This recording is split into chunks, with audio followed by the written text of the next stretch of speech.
Hello students, this is lecture number 7 of hydrogen chapter, and in today's class we are going to discuss hydrogen peroxide. The formula of hydrogen peroxide is H2O2. H2O2 was first discovered by a French chemist, and name of the chemist was L.J. Thénard, and he obtained H2O2 by the reaction of sulfuric acid with barium peroxide, and he called H2O2 as oxygenated water. The formula of water is H2O, और H2O में अगर एक और oxygen हमने जोड़ दी तो बोल देंगे ऑक्सीजनेटेड वाटर. तो उन्होंने सबसे पहले इसका नाम दिया था oxygenated water and H2O2 was discovered by L.J. Thénard. अब अगर हम इसके प्रिपरेशंस की बात करें कि हम किस तरह से H2O2 को प्रिपेयर कर सकते हैं, तो हमारे पास दो तरह के मेथड्स आते हैं. एक है लैब मेथड, यानी अगर हमें स्मॉल स्केल पे H2O2 प्रिपेयर करना हो तो हम कैसे कर सकते हैं.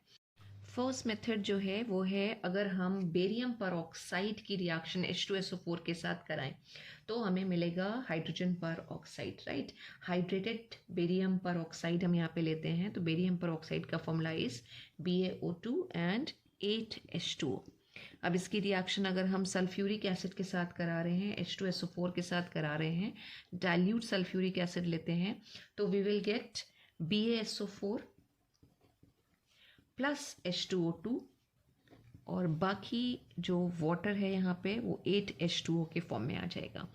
थोड़ा सा डिसएडवांटेज है इस मेथड का, अगर हम यहाँ पे सल्फ्यूरिक एसिड लेते हैं तो ये सल्फ्यूरिक एसिड क्या करता है, इस H2O2 को डिकम्पोज करने लगता है. ठीक है, एक कैटलिस्ट की तरह रोल प्ले करेगा और H2O2 को डिकम्पोज कर देगा, और अगर H2O2 डिकम्पोज हो गया तो ये क्या बनाएगा, H2O प्लस ऑक्सीजन. तो हमें हमारा प्रोडक्ट नहीं मिलेगा. तो इंस्टेड ऑफ दिस अगर हम इस मेथड में एक वीक एसिड को यूज़ करें, सल्फ्यूरिक एसिड की जगह हम एक वीक एसिड लें, और वीक एसिड है ऑर्थोफॉस्फोरिक एसिड, तो ये रिएक्शन ज़्यादा फीजिबल आती है. तो बेरियम पेरोक्साइड लिया प्लस फॉस्फोरिक एसिड या ऑर्थोफॉस्फोरिक एसिड जो है H3PO4, अगर हम इन दोनों की रिएक्शन करा रहे हैं तो we will get a salt of barium phosphate. PO4 3- है, फॉस्फेट का फॉर्मूला ये सॉल्ट बन के आएगा बेरियम फॉस्फेट का, और प्लस क्या आ जाएगा H2O2. अब इसको अगर हम बैलेंस करें तो दिस विल बी Ba3 है तो 3 आ जाएगा, और H2O2 जो मिलेगा वो यहाँ पे 3 मोल्स ऑफ H2O2 आ रहे हैं. ये जो बेरियम फॉस्फेट या बेरियम सल्फेट बनते हैं रिएक्शन में, इन्हें हम फिल्टर ऑफ कर देते हैं और H2O2 को ऑब्टेन कर लेते हैं. तो एक ये लैब मेथड है जिसके थ्रू हम क्या कर रहे हैं, H2O2 बना रहे हैं. अब सेम वे हम सोडियम पेरोक्साइड से भी H2O2 ऑब्टेन कर सकते हैं. तो सोडियम पेरोक्साइड इज Na2O2. इसकी रिएक्शन अगर हम करा रहे हैं H2SO4 के साथ डाइल्यूट सल्फ्यूरिक एसिड के साथ, तो we will get sodium sulphate salt यानी कि Na2SO4 प्लस H2O2. तो these are two lab methods through which we can prepare hydrogen peroxide. अब लैब मेथड के बाद अगर हम लार्ज स्केल मेथड की बात करें, यानी कि इंडस्ट्रियल मेथड की अगर बात करें, इंडस्ट्रियल या large scale method,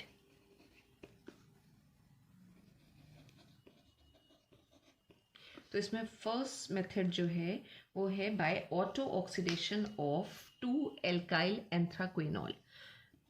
auto oxidation of 2-alkyl, तो हम एल्काइल ग्रुप यहाँ पे ले लेते हैं, इथाइल ग्रुप, इथाइल ब्यूटाइल कोई भी ग्रुप यहाँ पे हो सकता है, और एंथ्राक्विनॉल,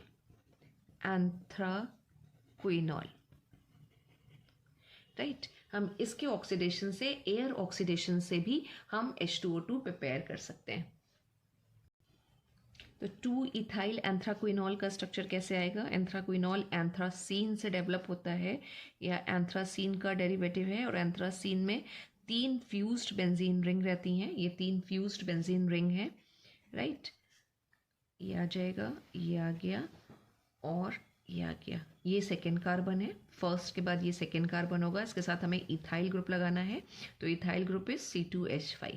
C2H5 ग्रुप आ गया, और ये 9th पोजिशन पे और 10th पोजिशन पे 2 OH ग्रुप प्रेजेंट होते हैं। तो this is the structure of 2 ethyl और एंथ्राक्विनोल। एंथ्राक्विनोल। अब इसका अगर हम एयर ऑक्सीडेशन करें, इसका अगर हम ऑक्सीडेशन कर रहे हैं और एयर से ये ऑक्सीजन आ रही है, तो वी विल गेट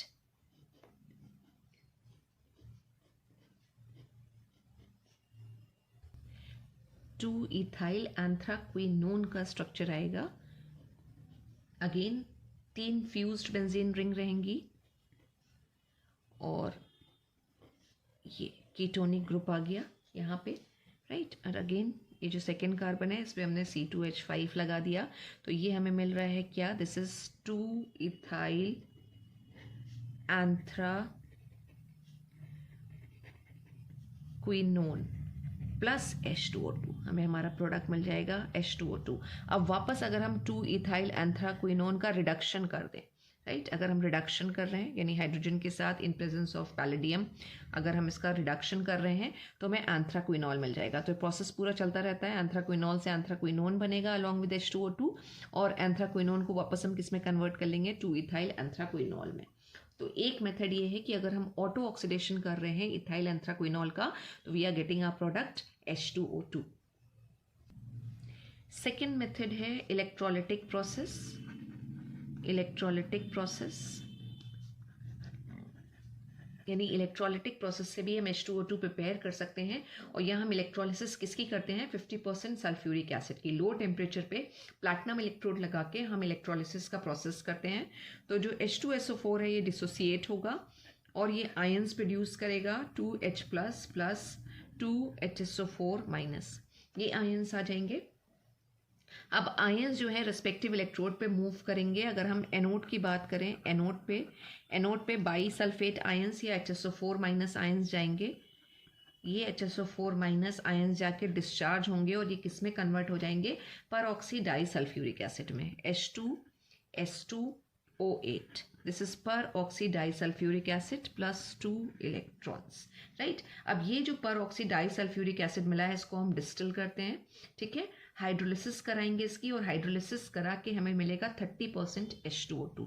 तो हमने पर ऑक्सी डाई सल्फ्यूरिक एसिड लिया यानी कि H2S2O8 और उसको वाटर के साथ रिएक्ट कराया यानी कि इसकी हमने हाइड्रोलिसिस करी, तो we will get 2 moles of H2SO4 along with H2O2। अब जो H2O2 यहाँ पे मिल रहा है ये 30% कंसंट्रेशन वाला H2O2 है। तो these are the 2 methods to which we can prepare H2O2 on large scale। H2O2 का स्ट्रक्चर डिस्कस करते हैं। H2O2 के जब हम मॉलिकुलर मास की बात करते हैं तो H2O2 का मॉलिकुलर मास आता है 34। इसकी वेपर डेंसिटी निकाली गई, वेपर डेंसिटी आई 17, तो मॉलिकुलर मास इसका डबल हो गया 34, राइट। अब अगर हम इसके स्ट्रक्चर की बात करें तो जो इसका फॉर्मूला है H2O2 उसको हम 2 तरह से लिख सकते हैं, राइट। इस तरह से एक आता है जहां हम सारे एटम का दिखा रहे हैं, वैलेंसी सेटिस्फैक्शन हो रहा है और स्ट्रक्चर आ रहा है। दिस इज कॉल्ड किंगजेट फॉर्मूला, इसको हम कहते हैं किंगजेट्स फॉर्मूला। लेकिन जो मोस्ट एक्सेप्टेड फॉर्मूला है H2O2 के लिए वो है बेयर्स फॉर्मूला, और एविडेंसेस भी यही कंफर्म करते हैं कि बेयर स्ट्रक्चर इज करेक्ट, और ये बेयर स्ट्रक्चर जो है एक ओपन बुक स्ट्रक्चर की तरह आता है, राइट। H2O2 यानी HOO और H पर ऑक्सी लिंकेज प्रेजेंट होती है। पर oxy linkage single bond O और सिंगल बॉन्ड ऑक्सीजन की ऑक्सीडेशन स्टेट दोनों में क्या होगी, -1। तो जो बेयर ने फॉर्मूला दिया, Baeyer's formula BAYERS, Baeyer's formula जो है वो है open book structure, open book structure, open book structure. और कुछ ये आता है ओपन बुक स्ट्रक्चर, ये ऑक्सीजन इस तरह से है और हाइड्रोजन इस तरह से लगे हुए हैं। इस स्ट्रक्चर को हम बोलते हैं ओपन बुक स्ट्रक्चर, राइट। अब अगर हम बॉन्ड एंगल की बात करें तो ये जो बॉन्ड एंगल है दिस इज 94.8 डिग्री, और इस बॉन्ड एंगल की बात करेंगे तो ये भी इतना ही आएगा 94.8 डिग्री, राइट। H2O2 के स्ट्रक्चर दो तरह से दे रखे हैं एनसीईआरटी में, एक गैसियस फेज में दे रखा है, एक क्रिस्टलाइन फेज में दे रखा है। दोनों फेजेस में स्ट्रक्चर में बहुत स्लाइड सा डिफरेंस होता है, राइट। तो अगर हम गैस फेज की बात करें, गैस फेज में क्या स्ट्रक्चर आता है, जो ओपन बुक स्ट्रक्चर की हम बात कर रहे हैं वो गैस फेज में किस तरह से आता है और बॉन्ड एंगल्स क्या होते हैं, अगर हम बात करें तो एक ओपन बुक स्ट्रक्चर बना लेते हैं कुछ इस तरह से। ये आ गया एंड ये, तो ऐसा लग रहा है बिल्कुल एक बुक जो है वो ओपन पोजीशन में रखी हुई है, दिस, राइट। और ये H और यहाँ पे ये O आ रहा है, देन दिस O जो भी हमने बनाया था ये चीज़ आ रही है और ये H आ रहा है। इसी को हम बोलते हैं open book structure. Open book structure में अगर हम ये जो है ऑक्सीजन के बीच में जो बॉन्ड बनी हुई है, अगर हम इसकी बात करें बॉन्ड लेंथ, तो दिस इज़ 147.5 पिकोमीटर, ये गैसेस फेज में है, ठीक है। और ये ऑक्सीजन हाइड्रोजन के बीच की अगर हम बात करें तो ये जो बॉन्ड लेंथ आती है ये आती है 95 पिकोमीटर, 95 पिकोमीटर है। अब हमारे पास बॉन्ड एंगल है जो अभी हम ऊपर मेंशन कर चुके हैं, ये वाला बॉन्ड एंगल हमारा रह गया। तो अगर हम बॉन्ड एंगल की बात करें तो जो ये बॉन्ड एंगल आएगा ये, राइट, ये बॉन्ड एंगल की जो वैल्यू आती है वो है 111 यानी 111.5 डिग्री। और दूसरा जो बॉन्ड एंगल आएगा वो होगा ये बॉन्ड एंगल जो अभी हमने यहाँ पे बनाया था। इस बॉन्ड एंगल की या इस बॉन्ड का जो एंगल होगा उसकी वैल्यू जो होगी वो है 94.8 डिग्री, राइट। तो इसको अगर हम यहाँ पे बनाते तो अगेन ये वाली चीज़ आ जाती, इस तरह से डॉटेड डॉटेड डॉटेड लाइन हम दिखाते और ये बॉन्ड एंगल आता है यहाँ पे, ये this bond angle is 111.5 degree आ रहा है। तो this is the structure of H2O2 in gaseous phase.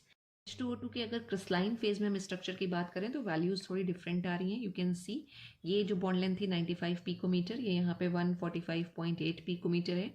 Oxygen के बीच की जो बॉन्ड लेंथ है वो भी चेंज हो रही है, यहाँ ज़्यादा है, यहाँ पे कम है, 98.5 पिकोमीटर। और जो एंगल्स आ रहे हैं वो भी डिफरेंट आ रहे हैं। तो this is the structure of H2O2। Thank you so much students.